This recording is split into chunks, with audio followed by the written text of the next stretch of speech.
पूरी दुनिया के लगभग 5 दर्जन राष्ट्रों ने भगवान बुद्ध का अनुसरण किया है। अखंड भारत में जन्मे भगवान बुद्ध की शिक्षाओं को जन जन तक पहुंचाना ही बुद्धिस्ट सोसाइटी ऑफ इंडिया का लक्ष्य है, जिसकी स्थापना स्वयं डॉक्टर भीमराव अंबेडकर ने की थी। यमुना पार स्थित ट्रांस यमुना कॉलोनी में स्टडी सर्किल परिसर में भारतीय बौद्ध महासभा और बुद्धिस्ट सोसाइटी ऑफ इंडिया के पदाधिकारियों ने धम्मयान कैलेंडर का विमोचन किया। इस अवसर पर बतौर मुख्य अतिथि के रूप में आए बुद्धिस्ट सोसाइटी ऑफ इंडिया के राष्ट्रीय महासचिव जगदीश गवई ने बताया कि भगवान बुद्ध के द्वारा दी गई धम्म देशना पूरी तरह से वैज्ञानिक धर्म पर आधारित है। आज के समय में यह चरितार्थ भी है। वहीं इस मौके पर मौजूद बुद्धिस्ट सोसाइटी ऑफ इंडिया के जिला अध्यक्ष केशव देव बौद्ध ने बताया कि सोसाइटी के माध्यम से गरीब बच्चों और छात्र छात्राओं के लिए पुस्तकालयों की स्थापना करवा रही है। जगदीश गवई,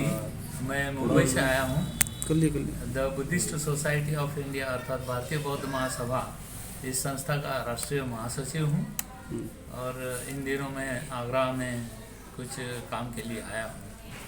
जैसे अभी ये धम्मयान कैलेंडर का विमोचन यहाँ पर हुआ है, ये संस्था का प्रकाशन है और संस्था द्वारा करीब 22 राज्यों में इस कैलेंडर का वितरण हुआ है।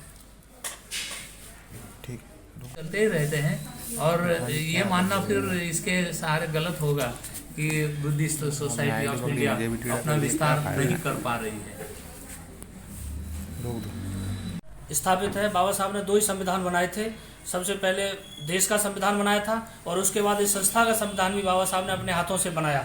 ये संस्था बाबा साहब जीते जी आजीवन राष्ट्रीय अध्यक्ष रहे। उनके बाद बाबा साहब के पुत्र भैया यशवंतराव रहे।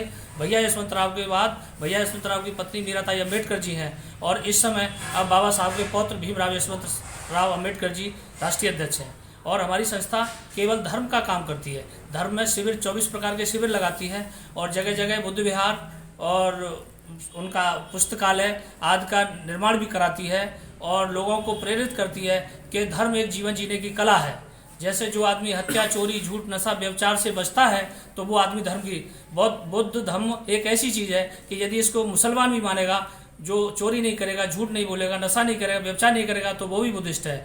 जो कोई भी आदमी मानव कल्याण के लिए जो सील बनाए हैं उनको हमारी संस्था बताती है और बाबा साहब के निर्देशन में उनके परिवार के साथ ये हमारी सभी राज्यों में संस्था है।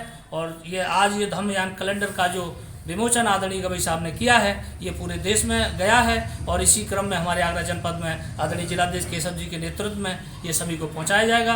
जय भीम, नमो बुद्धाय। ये बुद्धिस्ट सोसाइटी ऑफ इंडिया के राष्ट्रीय महासचिव हैं और जो धम्मयान कैलेंडर निकाला है वर्ष 2021 के लिए, उसका विमोचन किया गया है यहाँ द बुद्धा स्टडी सर्किल पर। जो बुद्धा स्टडी सर्किल स्टडी के क्षेत्र में जो पहले से काम कर रही है संस्था, ये भी बुद्धिस्ट सोसाइटी ऑफ इंडिया का एक पार्ट ही मानिए। जो बुद्धिस्ट सोसाइटी ऑफ इंडिया है वो धर्म के साथ साथ लोगों में सांस्कृतिक कल्चर डेवलपमेंट का भी अपनी जिम्मेदारी निभा रही है बखूबी। और ये जो गरीब बच्चे हैं, छात्र हैं, स्टूडेंट हैं, उनके लिए भी पुस्तक मुहैया कराना, ये हमारे मिला जुला प्रोग्राम चल रहा है क्योंकि मैं दोनों संस्थाओं में काम कर रहा हूँ। निकट भविष्य में उत्तर प्रदेश में किस प्रकार की संभावना देखी जाए महासभा की? किस संबंध में? भाषा महासभा की ओर से लोगों में जो आजकल हम देख रहे हैं, जैसे बहुत सारी घटनाएं घट रही हैं, ये लोगों के वैचारिक मतभेदों के कारण जो धर्म से अपने भटक गए। वो हम ये नहीं कह रहे कि बुद्धिस्ट सोसाइटी ऑफ इंडिया जो काम करे धर्म पे यही काम कर रही है, लेकिन जो बुद्धिस्ट सोसाइटी ऑफ इंडिया करती है वो एक वैज्ञानिक दृष्टिकोण है इसका अपना। और ये जब लोगों में ये जो कल्चर है वो अच्छा होगा तो हम बहुत सारी घटनाओं से बच सकते हैं। जैसे रेपिस्ट की घटना है, लूटपाट की घटना है, ये भटके हुए लोग हैं जो धर्म को नहीं मानते हैं। जो व्यक्ति धर्म को मानेगा वो अपना, आप समझ सकते हैं कि कोई भी ऐसा गैर संवैधानिक काम नहीं करेगा, कोई अनैतिक कार्य नहीं करेगा। इससे सभी को लाभ मिलना है। प्रातः दर्पण न्यूज के लिए सहयोगी सोनू कश्यप के साथ KM सिंह की रिपोर्ट।